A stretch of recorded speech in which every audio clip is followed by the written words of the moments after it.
business finance sexy, making business finance sexy. See, I remember the name of this show that we do every single month. It's all doing well. We're all doing really well. You can tell because my voice is awesome. So while we get into today's webinar, I would like Roy to take control because my voice sounds terrible. So I'm going to let Roy host the start just for this time, just to see how you go. You've seen me do it like a couple of times already, Roy. Surely you know how to do this by now, right? Yeah, I just need to go to your cheat sheet for we are producing this live stream on the land of the Wathaurong people of the Kulin Alliance. Sovereignty was never ceded, but we need a treaty now. Let's start the show. And welcome to our special guest, Mr. Neil Butler. Neil has kindly given his time tonight to talk about change and identity and stress and mental health issues that goes along having your persona entrenched in your business and things not working out quite so well. Neil's got a very, very, very strong pedigree in corporate life and brings a lot of knowledge and experience to this topic. So, Neil, would you just like to give us a little brief snapshot of your of where you're at and what brings you to making business finance sexy on this wonderful Monday evening? Well, I could take up most of your hour if you wanted me to, because when you get to my age, of course, you can fill in most of the time, but let's not. I started life as a boy in the eastern suburbs, decided I wanted to be a school teacher and went and did that for 5 years. I taught physics and mathematics and was one of the first information technology teachers in the state of Victoria, which again dates me quite a bit. I got out of teaching in 1988 because I felt that in schools we needed to make sure the curriculum reflected what was going on in the real world. So how better to do that than get out into the real world? That 6-month break started on the 6th of February 1989 and it drags on to this day. So it's the longest 6 months in history. Subsequent to that, I've worked in a number of large organisations, including a couple of multinational oil companies. Will I name them? Why not? And Shell, there you go. And a couple of other large companies as well. I've been super fortunate in so much as I've landed on my feet in a number of places, and I've worked in so therefore in the oil industry, in a bit around warehousing and distribution, a bit about tertiary education in the tertiary education sector. I've worked in financial services. I've worked in the media. I've worked in not-for-profit. And now, most recently, I've taken up another gig back in financial services in recent days, in fact. Yeah, fantastic. And that obviously that style of growth and direction brings a lot of interaction with peoples at all level of business. And do you find that gives you, when you're looking at your small business entrepreneur side of things, do you find that skill set helpful or not helpful in talking to the small business owner? Well, it's interesting because the bit that I missed was I run my own small business and have been doing that for 10 years. In fact, it's 11 years. That was time going past, in case you're wondering what that was. That's it. And I find that at the end of the day, the main thing that is different between small business and big business is the amount of red tape and the amount of levels you've got to jump through to get there. At the end of the day, your customer is still the most important person in the conversation. They are still the person who has their own expectations that if you don't meet them, they'll get upset. And so at the end of the day, those skills are the same. The other thing that's really important, and you two are across this as well because of the sort of businesses that you're involved in, people want to be treated like people. They don't want to be treated like numbers or, human resources or headcount or workforce or any of that sort of stuff. Regardless of whether they're a customer or a colleague, they want to be treated as people. So I think those skills are really important regardless. And I think the teaching thing comes through. There's a lot of people ridicule teachers about the fact that they don't work very hard. They only work from 8 till 5 or 8 till 3 and then they have holidays for most of the year. But the skills that are in there are fundamentally about developing people, and that's really important in everything you do. Yeah. Look, I part of this discussion tonight, Neil, I spoke to Zoe a little while back, and I'll try and be non-binary, not to give any, protect the innocent with this story, but this person that in this story has a partner that was a fairly high up in a major multinational company, and in their sort of prime, which is sort of between 40 and 50, totally entrenched in the business. Didn't see it coming, got retrenched, made redundant. And the sad reality is that the skill set that the person had was very difficult to match with what the experience was. And sadly, there was a fallback in the career growth, and the person concerned ended up turning to alcohol, which I find really tragic.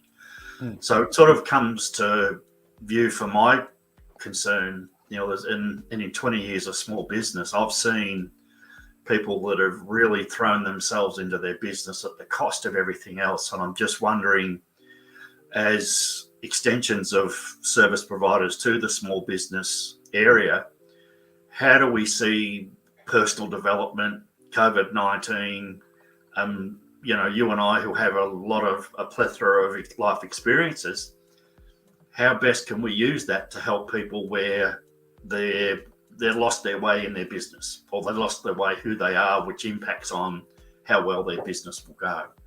And I see that really is something quite compelling in the next 12, 18 months, 2 years.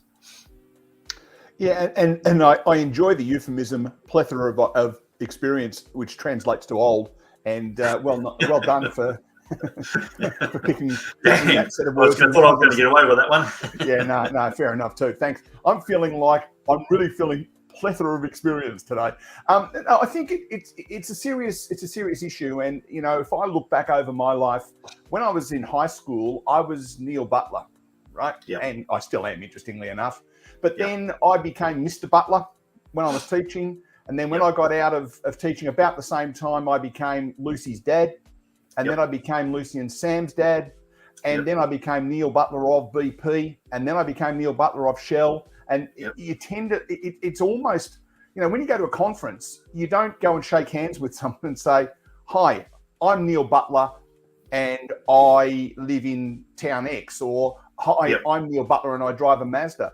You say, I am Neil Butler and my identity in part is either my kid's dad or my business. And even more so when you are running your own small business. These days, I should just put in a big quick plug in case he's watching. I'm also Mavericks Pop. So, you've got these different identity hats that you wear. But sadly, for so many people, that hat has the brand of their company on the front here. Yeah. And that becomes an indelible part of their identity. And it does become really difficult. How do you think, Neil, that's developed? Like, I've probably been a bit more fortunate in a sense, and this is probably more relevant to my career, which also happened to be in financial services prior to coming to Geelong. And I found I was an extension rather than part. And that worked quite well for me, because I was still able to keep my identity as Roy Emmett, the management accountant and senior bookkeeper for various businesses. I didn't feel like I was absorbed into their culture and rituals and whatever else that went on within those organisations. There were times, I must admit, that particularly if I was in an office on a Friday, you were compelled, most of the time, which I enjoyed, to hang around for a beer, but occasionally you just wanted to pack up and go home. And that was probably the worst of my experiences. So I feel I'm probably at the positive end of the scale, where I had choice in terms of how that branding and identity thing impacted on me, basically from the first 13 years of my career in bookkeeping and management accounting. Yeah, I guess it depends a bit on the role and how all-encompassing the role is. And when I was a school teacher, that, despite what you might hear, there is a lot about taking your work home. The holidays, I never needed holidays more than when I was a school teacher. So I've now got every school teacher watching this applauding, because someone in business has actually acknowledged it. But I think once I started working at BP, the role I had looked after regional distributors, and I loved it. And as you both know from the other things I do outside of my business, I have a passion for regional Australia. And that passion allowed me to go and spend a week at a time in a country town. So I'd go and I'd live in Shepparton for a week, or I did six weeks in Papua New Guinea. I know that's not a regional town, but you know what I mean? I would be away for periods of time. And when I'm there, I am on duty the whole time. From the moment you climb out of bed and you go and have a coffee with the proprietor of the business, right through until that last drop of red wine is dripped out of the glass at 10:30, you are on duty. And therefore, whereas when you're at home, you know, you go to work for a few hours a day, you come home, the kids are there or whatever it happens to be, and you go up the shop. And whereas when you're on these trips, and I think those sort of roles make it difficult to separate yourself from what you do. And when you are in a senior role, and I mean in terms of responsibilities more so than anything else, it tends to go with you.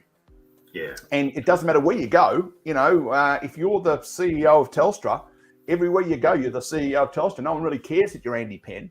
I mean, Andy and I used to play cricket together, he said, name dropping. And for that sort of 4 or 5 hours a week, in those days, I think he was running AXA or someone, but you know, for those 4 or 5 hours a week when he's running around looking like the rest of us in white clothes, he was just Andy the cricketer. And I think that aspect of it's really important, because every other moment of every other day, those sort of senior executives are in that mode.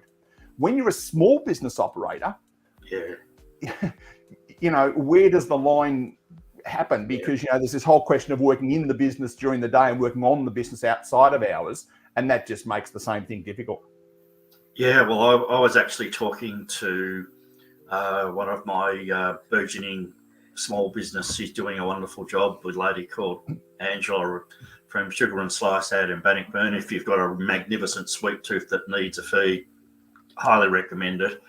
And if you people can't see below here, so they don't know that I don't need chocolate.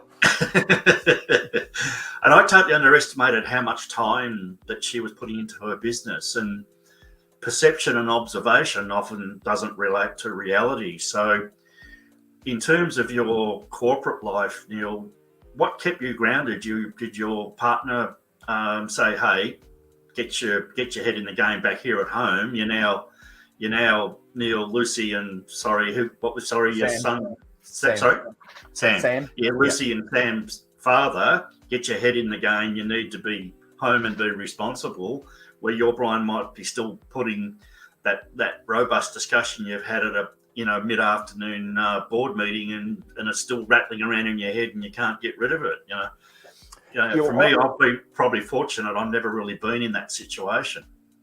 Well, there are 6 billion dads, presumably, if you do the quick maths on this, across the world, and I'm fortunate enough to have scored the 2 most adorable children ever. They're now 31 and 28, so maybe the 3rd adorable child has just turned up in the last 12 months or so as the offspring of one of them. But, you know, I think I was fortunate that I had a really good relationship with my kids and was able to engage with them really well. So you come home and yes, there were some evenings I'd come back from a trip to Tamworth and the front door would open and 2 small children would be shoved out and say, it's your turn to look after them. But that, I think, you know, on the whole, that was I was super fortunate that my wife was a school teacher. So therefore she was generally around when the kids were around. So that helped. We didn't have the question of, are you picking them up from childcare tonight or am I? So it flowed pretty well from that point of view. And I guess I was pretty grounded anyway. I tend to have a fair degree of energy, and well, I did in those days. Yes, we didn't notice. We didn't notice. But it meant that I could, dedicate myself to them for the time they were awake. I was also super fortunate, and I'll give them a shout out. BP were really good in the early days of the whole being a parent and being an employee. They were really good, and they insisted that we had a laptop rather than a desktop because, and this is back in the days when a laptop was $1,000 more than a desktop was for the same power. They insisted we have them so we could take them home and we could actually operate from home. Now you go, that doesn't sound right. No, it means that you can get out of there at 4 o'clock and you can take your laptop with you, be with your kids, and then do some more work after they're gone to bed. So it was a very flexible work arrangement. These days we go, yawn, boring. That's what everyone does. But back in those days, that was pretty revolutionary. Yeah. So in terms, just to digress slightly. Sure. With Lucy and Sam, how do you in their career choices or where they're at the moment, do they see what Dad's done and go, hey, he's got stuff that we can learn, or do they say, oh, he's just Dad, who cares? Yeah, I think every child in the world thinks that. No, they care a great deal. Yeah. My daughter Lucy went into teaching. Yes. As much as I would have desperately loved her to go into radio. The whole live through your child vicariously. But so she was a school teacher, still is, but she's on family leave at the moment to care for Mav. But Sam has gone into a corporate environment. He works for a significant commercial real estate organisation, let's call it for the time being. And I think he's picked up some of the ways I operate, I suspect. Hopefully we don't get to cats in the cradle situation, which for those amongst you who are too young to remember that song, go and look it up. We have Spotify, Neil. We have Spotify. Yes, but do you have a list of lyrics? You're really giving our age away. Harry Chapin, 1973, maybe? Yeah, Kid, who was the other one? Kid something, a rock band did it? Kid somebody, but no. Yeah, no. Harry Chapin, all right. Yeah, the original and the best. But I think... I think those things are really important in terms of we're probably a bit early talking about legacy, but I think if we're able to, and I'll get your comment on this too, Neil and Zoe, if you, as the younger participant of this conversation, I really feel because I've had my own battles with mental health. I had a breakdown 10 years ago, and that has brought some really unique insight to where my life is at the moment. And I think the advantage of being, shall we say, Neil, elder statesman, we have a lot of stuff that can help people in terms of driving and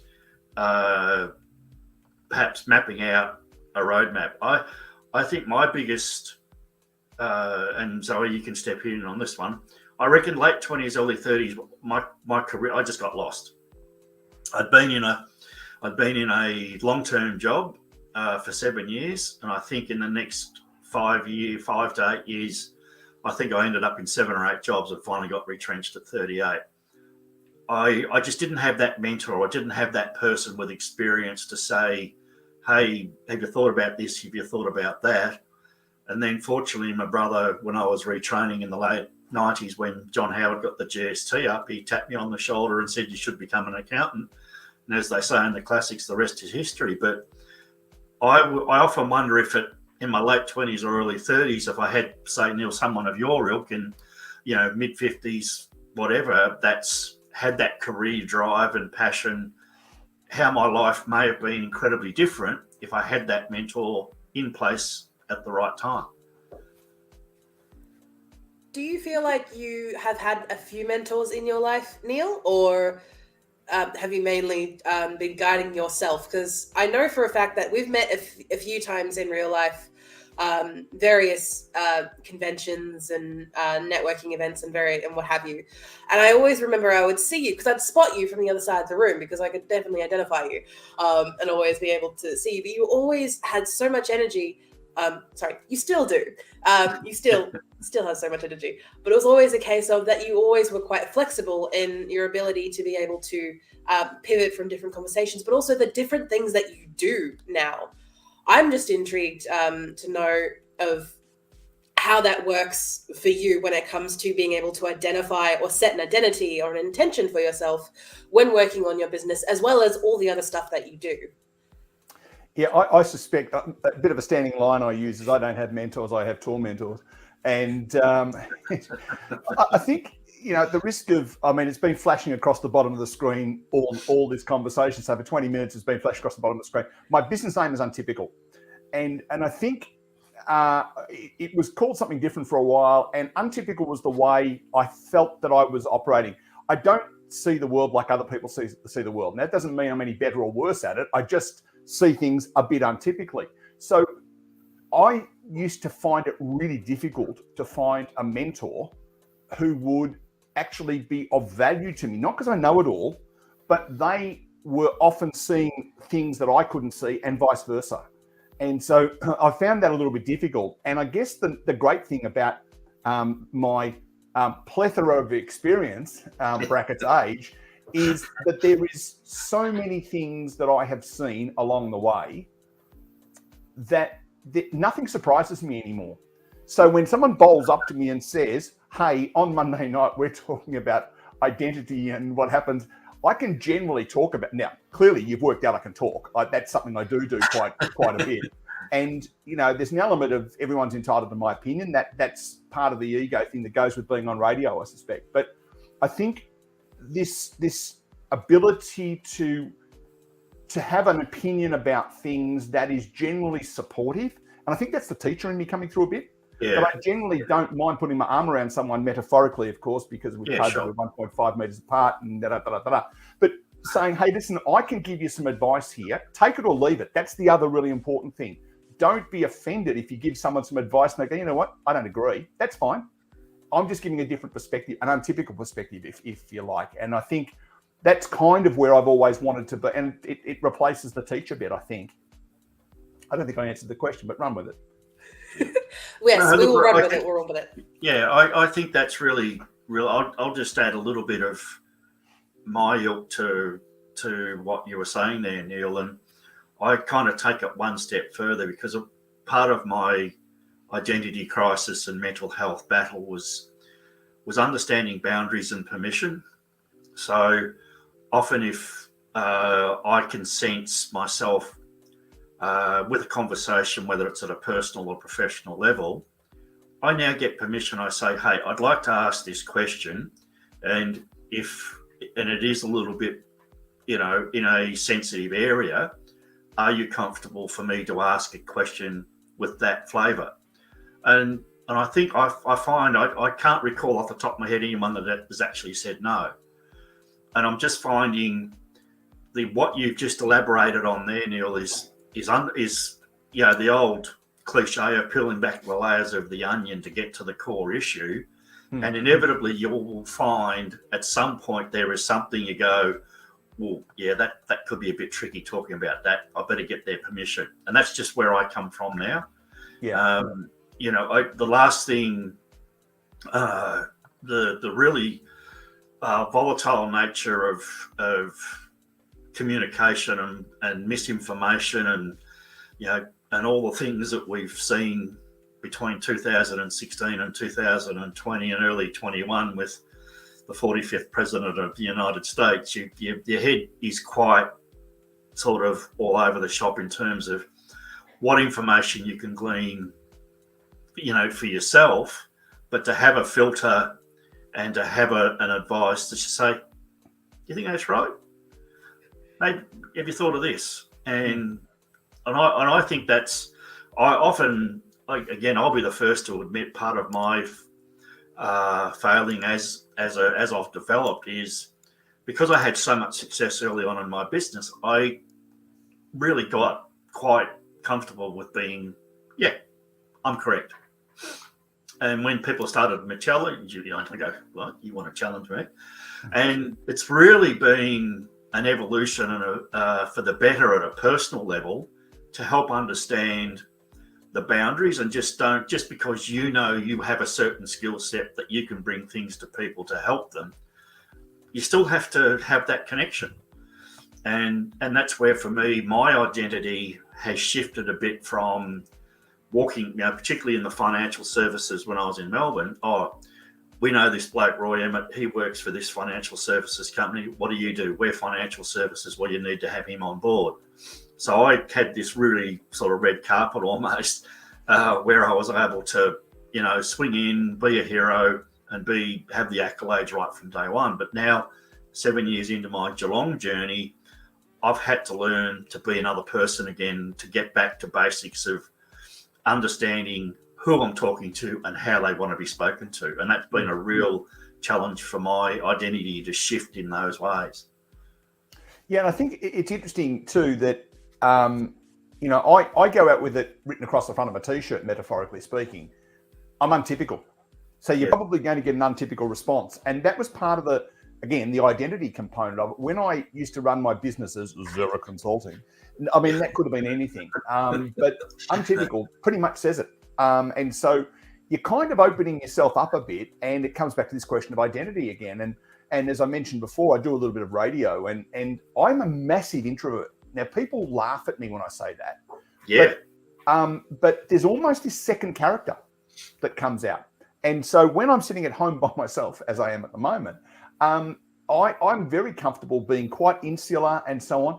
But it's almost a character that I put on, because that's kind of the identity that I guess people expect of me now, but also it's kind of where I feel comfortable. But I have the capacity to switch back. As soon as that microphone switches off, I can go back to being someone totally different. So it's almost, bordering on sort of split identities in that respect too. Again, is that an awareness? Because I think to be able to pivot, which is a word I'm really starting to not like a lot because it's used so much now.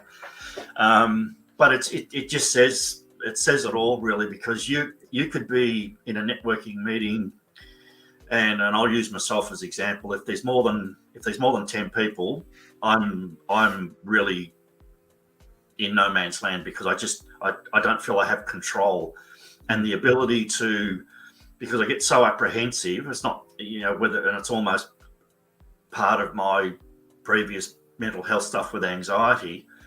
I kind of like to be in a position where I know the direction of what things go. And that's probably my next challenge, is to, say, be in a larger group where I'm not sort of wanting to control it and just let the session and let the discussion unfold. But I find that what you described quite eloquently, Neil, the ability to shift from one persona to another persona and another persona. And, to me, what was very clear, you had awareness of who to be when you need to be that person. And I think that's a real skill.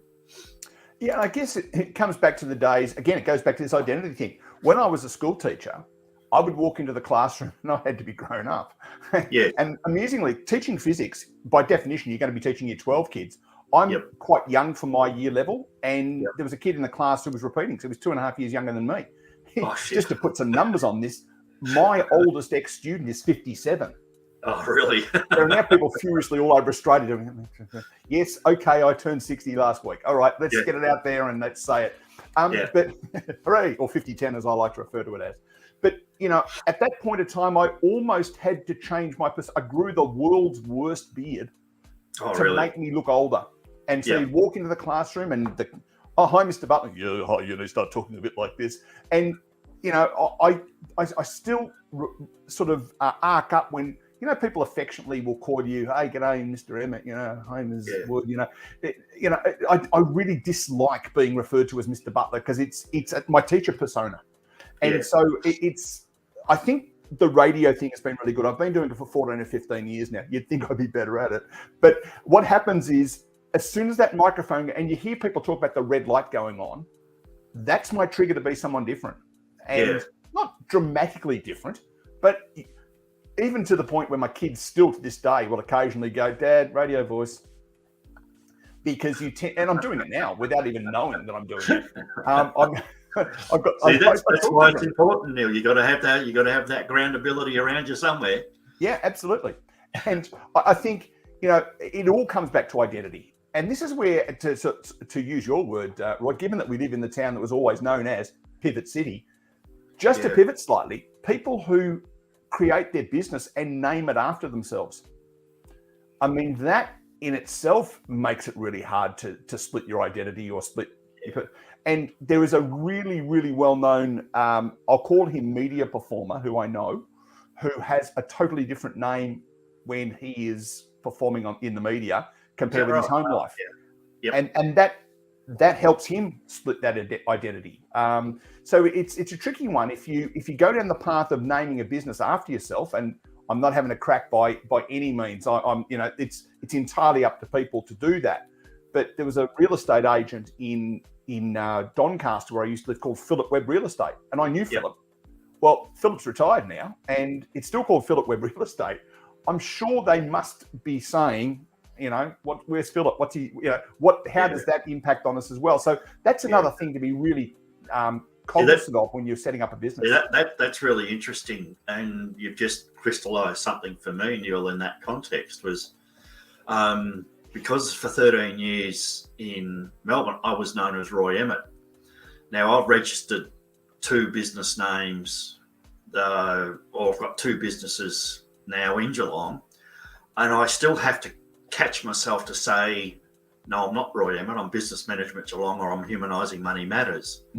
And because that identity thing for me, it's just really, that's really all of a sudden be very powerful, because that was basically who I was for 13 years and how I was able to map out or gain credibility and reliability through my name. But again, starting from scratch, remembering to say, yes, I'm Roy Emmett of Business Management Geelong, or Humanising Money Matters, is something that hasn't been that easy. Yeah, and I guess we're getting down to semantics now, but saying I'm Neil Butler and I work for Untypical, or I'm Neil Butler and I am the founder of Untypical, as distinct from I am Untypical, I think that's also a really interesting thing as well, because when I was at BP many, many years ago, they had a campaign through the staff, and the slogan was BP is me. Yep. And to this day, when I hear people, uninformed people, I might add, slagging off about the fuel pricing because they think it's going up. Interestingly, at the moment, yes, it's up. But, when it also sometimes comes down. But Yeah. I still get offended when I hear people get on the radio and go, oh, oil business. I haven't worked in the oil industry for 20 years. But it became such a part of me. We were encouraged. The slogan was BP is me. If they're having a crack at BP, they're having a crack at me. And I think you can almost get in sort of encased in this thing. So we were actually, after a while, when they realised everyone was sort of taking it a bit personally, you would ring and you would say, hey, it's Neil Butler and I work for BP, as distinct from I'm Neil Butler of BP. Do you find, and get your thinking cap on, Zoe, because I'm going to ask you a question in a minute. Do you, how do those sort of experience, like BP, just give me a timeline. How far back are we talking? I was employed by BP from 1989 through till 2002. And so let's say 20 years ago. Okay. Yeah, but so I've been back a few times as well on contract. Yeah. So let's say a total of 15 years. I find when you have a really intense experience, does that stay with you in terms of what you're trying to achieve now, or can you kind of pack it up in a neat box and put it on the shoe rack and say, yeah, I'm done with that? Or does it keep coming back to haunt you, if that's the correct word to use? Was that at Zoe or was that at me? No, at you. Yeah. Okay. I'm going to ask Zoe a different question. Yeah, no, it's okay. No, I wasn't sure whether that was the question you're asking Zoe. I guess because I'm a contractor, the work I do through Untypical, I effectively do on contract. So I'm regularly having to submit, we'll call it a CV for the want of a better way to call it. And on it, it says, I worked at BP, I worked at Shell, I worked at all these places I've worked at. And so I guess it's regularly reinforced. But it doesn't worry me. I've had 2 really bad experiences with who I've worked for, and you will never hear me using them as examples in conversations like this. Yeah. I must admit, my last 4 or 5 years was a litany of things like that, and the only thing I'll say is I had from basically 34 to 38 in that last few years of the death throngs of my warehousing and distribution career, I met so many people as role models that I would never want to be in my life. And that's the way I look at it. I'm a bit like you. I don't like revisiting it because there was just the level of toxicity, negativity, and politics and culture. 4 or 5 roles, all of those things were wrong. But I'm not sure how much of it sticks with me or how much it's rolled on. But going back to college was a lovely disconnect for 3.5 years, and then working for myself, I was able to set my own agenda, my own culture, and my own methodology. And I very rarely go back into that space, which is pretty, because it was not that it was traumatic.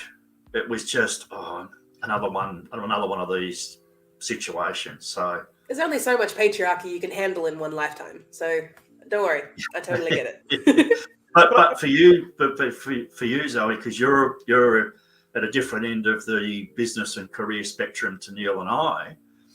How much of this conversation resonates with you and your peer group? Like, do you talk about identity? Do you talk about stress? Do you talk about mental health? What, in just sort of give us a little, as long as your voice can handle it, just a bit of a snapshot.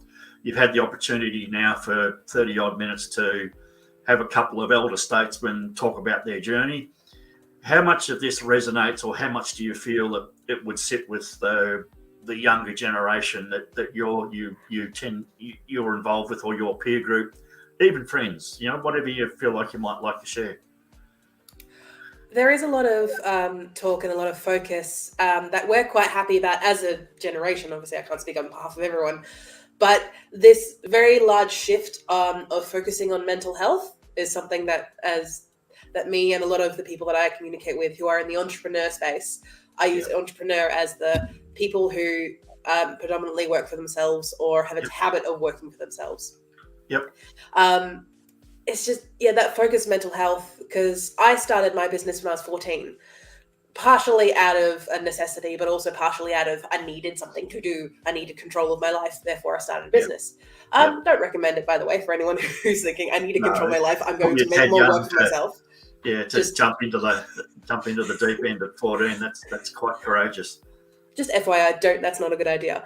But when it came to that that feeling of, and I've had a recent discussion with a couple of people who have started business, who are on that contracting phase, very much like what Neil was talking about, who are able to separate themselves and the work they do from who they are as in like their personality and their identity. And when they communicate with other people as their representation of their business, they're able to have that separation. But we have discussed how that didn't work for everyone, and especially it didn't work for me in the past. When I first started, not the business I have now, but the business I had previously, I failed. I burnt out way too many times, repeatedly, even especially when I was super sick, because this business was me. This business was my identity. And if it failed, therefore I failed, therefore I am a failure. Yeah, and it's self-perpetuating to a degree. How do you, obviously you're a bit unique that you've got 10 or 15 years under your belt already as a small business entrepreneur. How do you feel those experiences help you now? Essentially, they make me make better decisions, or allow me to make more creative mistakes. Highly recommended. But it does fill me with a great sense of understanding and pride, almost, that whatever you can throw at me, I've already had thrown at me. Come on, mate, put up your dukes, bring it on. Yeah.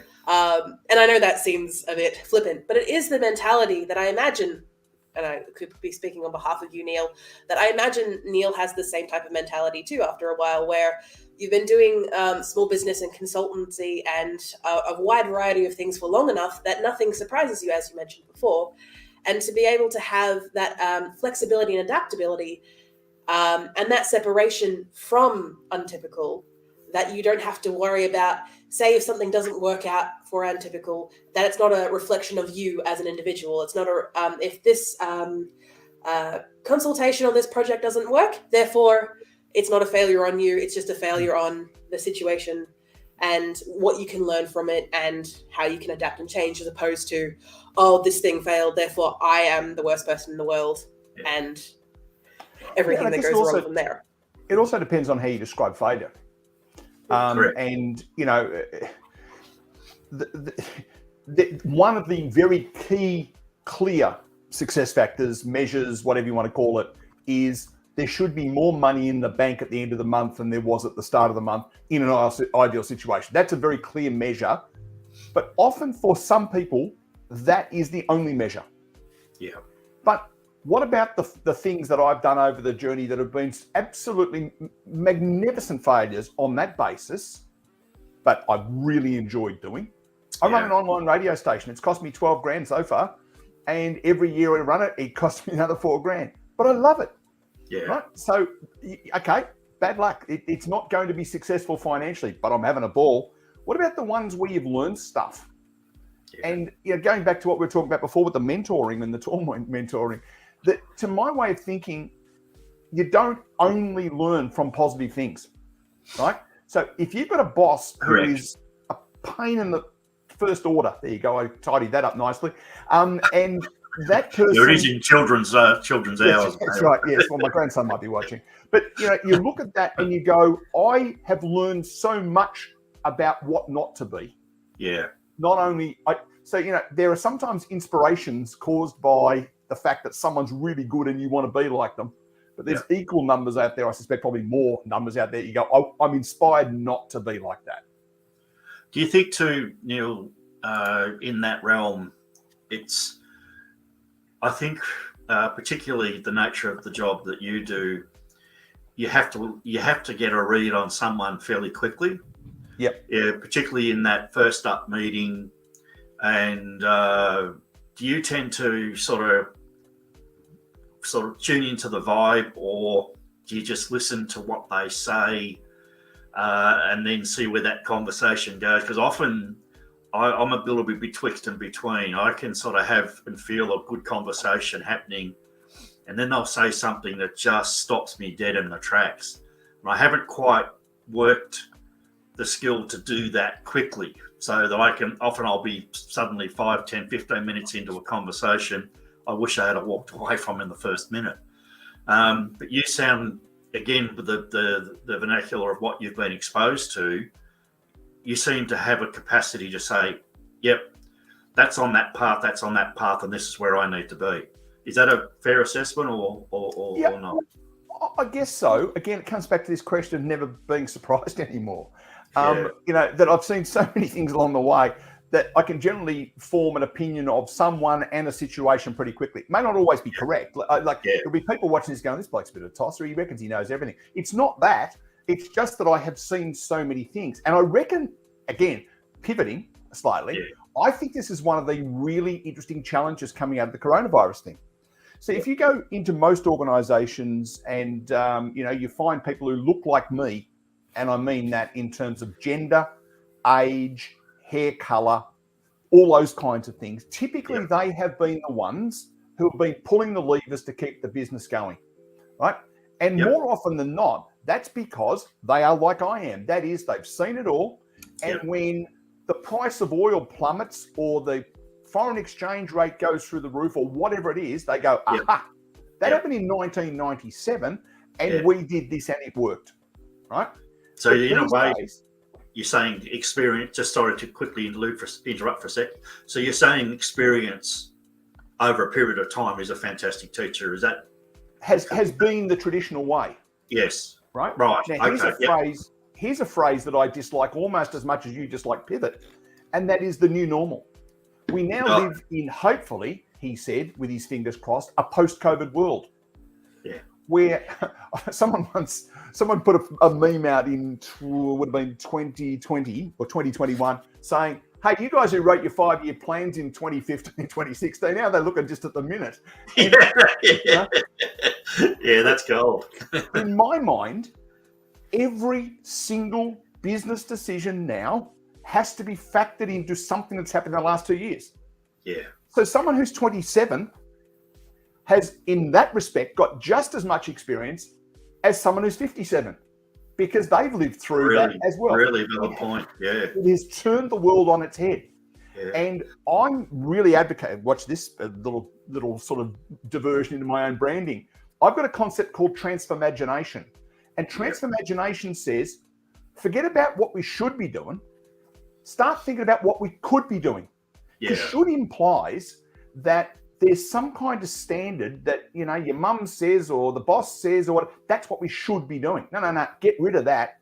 We want the coulds. Now, if you look at someone, and Zoe, we're going to use you as the example again, you haven't had your mind conditioned for the last 40 years in that's what you do in business, that's the way you do it, you should always invest in this. All that stuff goes out the window because right now, we've all got exactly the same amount of experience post-COVID. That to me is exciting. Yeah, no, that's a really great way of looking at it, because often I often young people get admonished, or why? How could they know that? That's what's their what's their perspective on that? They haven't lived long enough. Yeah. But what you've just encapsulated there is brilliant, because it's an equalizer. Whether you're Absolutely it is.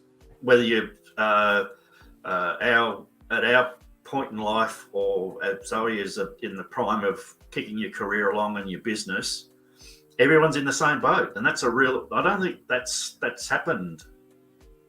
Not in my work life experience, anyway. And I think the other thing is too, and I suspect I'll get a nod from one or two people who are watching this, saying, I deliberately pointed out the fact that a lot of those decision makers are blokes.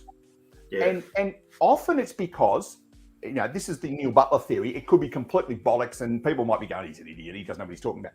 But often boards make decisions on CEOs based on their experience. And it's kind of that, how do you get experience if you haven't had experience kind of routine? Yeah. Well, if we open the doors and say, you know what, every single board should have someone on it that has only been working for 3 years. Yeah. Well, that thing about male domination of those things goes out the window, because people who have had the same amount of experience, it doesn't matter what you've been doing in the past. So those traditions of blokes running these businesses becomes much less of an issue as well. And you've got to. Sorry, you finish. Yeah. No, you've got to address this thing, because if you don't, you know what's going to happen in another 20 years? We'll be doing the same thing. Correct. And that's when I have the opportunity.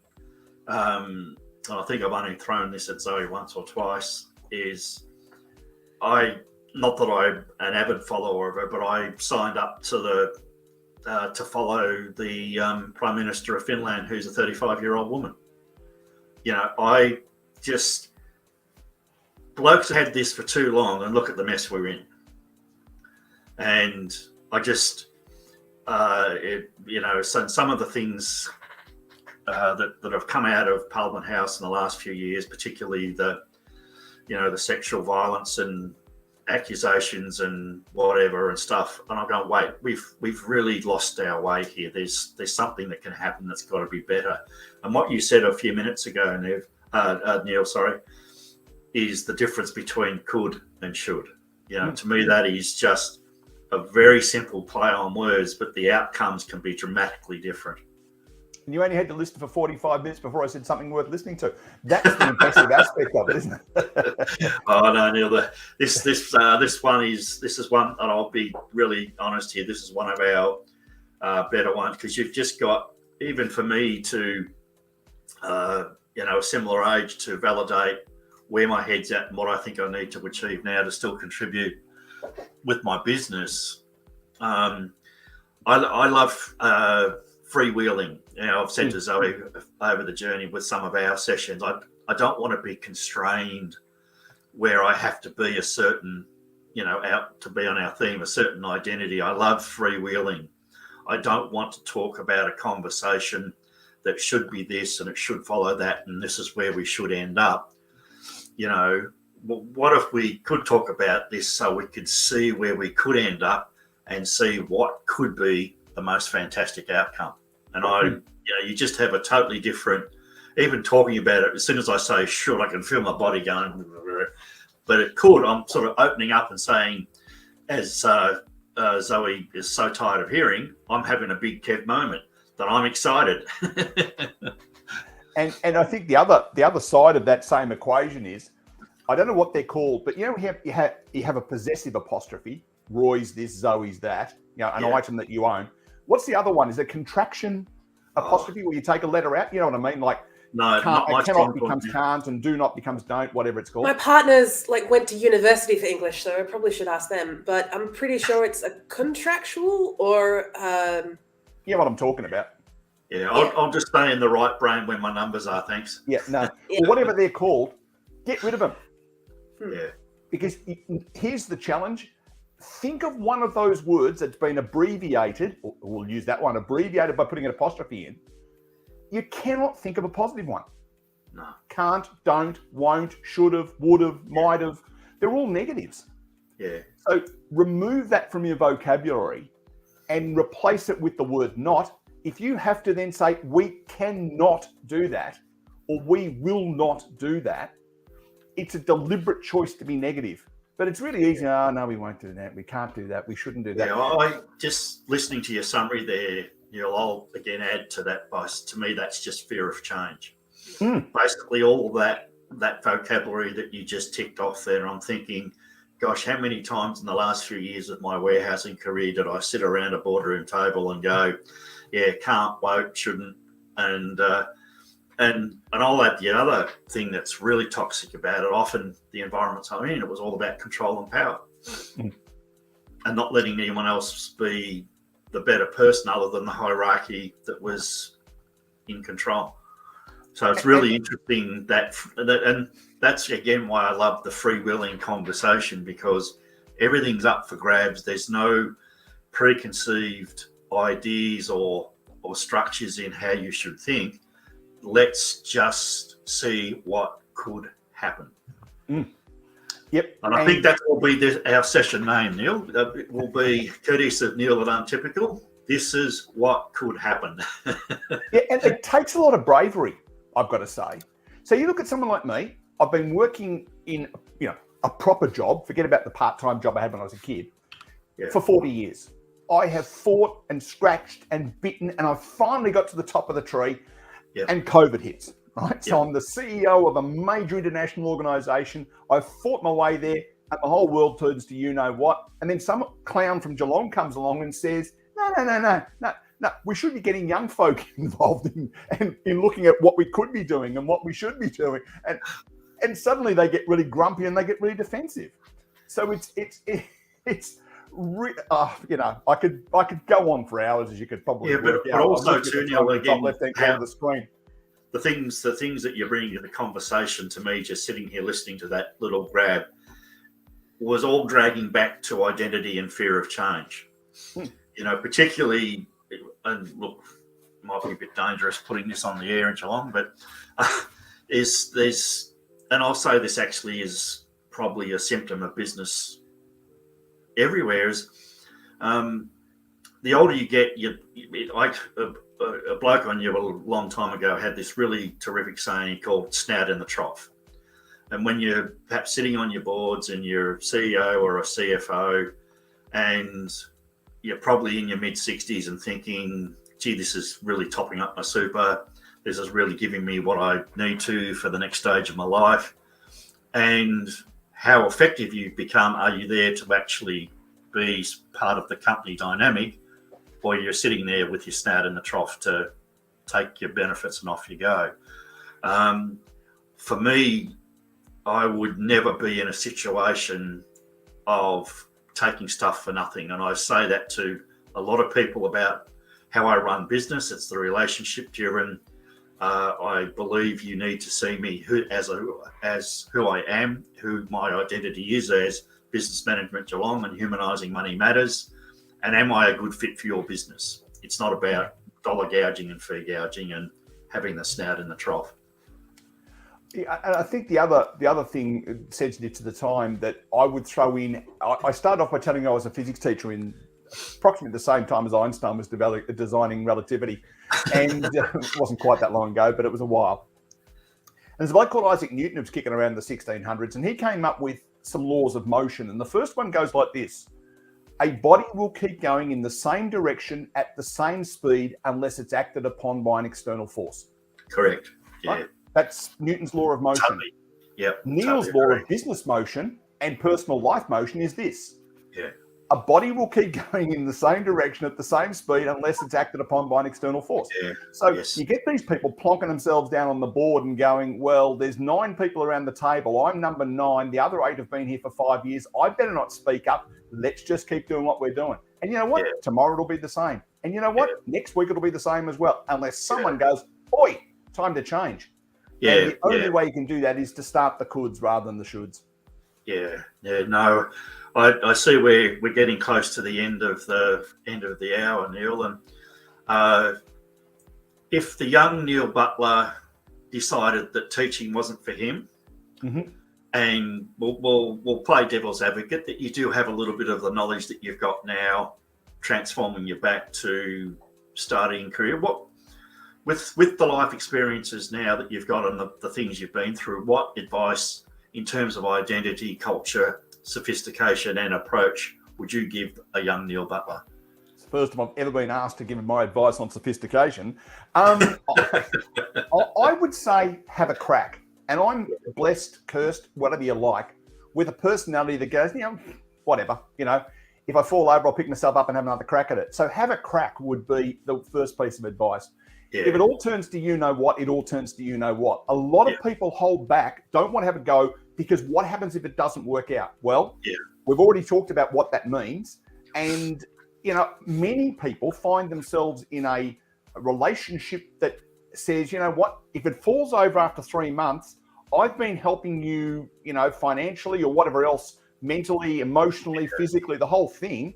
So for 3 months, you can invest in it. And if it turns to that, well, okay, have another crack at something else. I also believe in that part of that advice, which, unfortunately in my 20s, it was all about getting drunk and having a wild time and not even thinking about I might get old one day. But I think the really relevant part is just, again, developing a focus and a persona and an identity that you can take forward. And I think probably, again, coming back to it, Neil, I think I certainly will take away the difference between could and should. For me, there's been a lot of valuable discussion from your experiences, but those two words can just set you on such a different path. And with credit also to another great Geelong resident, a chap called Ian Cover, who's part of the Could Have Been Champions. I was talking to Cove last week, and he reminded me of his credo and that of the Could Have Been Champions. Growing old is inevitable, growing up is optional. And I think there's a sense that when you're 25, at some point in time, someone says, grow up and get a job. I'm saying, get a job, but you don't have to grow up and be totally serious all your time. You can actually play the could game. You don't necessarily have to play the should game all the time. Yeah, no, fantastic. And have you got some closing thoughts, Zoe, on our conversation tonight? Not anything majorly that you both haven't clearly pointed out more eloquently than I could right now with my mushy brain. But I want to thank you so much, both of you, for your time tonight. And my brain's gone to mush. It's all, I've been in the fetal position for like 5 days. I have no idea what's going on. But I want to thank you so much for giving me that clarity of the difference between could and should, and having that mentality of giving it a go, giving it a crack. And if it falls apart, it's experience. If it falls apart, you've gained emotions, you've gained a friend, you've learned something, you've gotten money, if that's helpful. And to be able to adapt, because life is going to keep going. Life is short, but yet insufferably long. Yes. And just to finish, Neil, if anyone would like to follow you up and have another untypical conversation, which I'm sure, hopefully you've sparked a lot of interest with your alternative view on the universe. Just briefly again, where can they find you and how can they get in contact with you? Best bet is go to untypical.com.au. You'll find most of the stuff there, certainly contact details. Fantastic. And in closing, thank you to both of you being part of tonight. In particular, Neil, thank you for giving up your time at this time of the day for an absolutely amazing conversation. As I said, there's a lot of stuff in there that I'm going to have to go back through and see where I could go with a lot of the little anecdotes that you've given us, and see what the next 12, 18 months, 2 years will bring us. Thanks for the invitation. Nice to be here. Outrageous, nice to be anywhere. So, all right. Well, thank you so much. And that's good night from us, Roy at Humanising Money Matters and Business Management Geelong, and Neil from Untypical.com.au, and Zoe at Video Conference Crew. So thanks for all for joining us. All right, I'm going to hit the end button. Bye, everyone. Bye. Woo.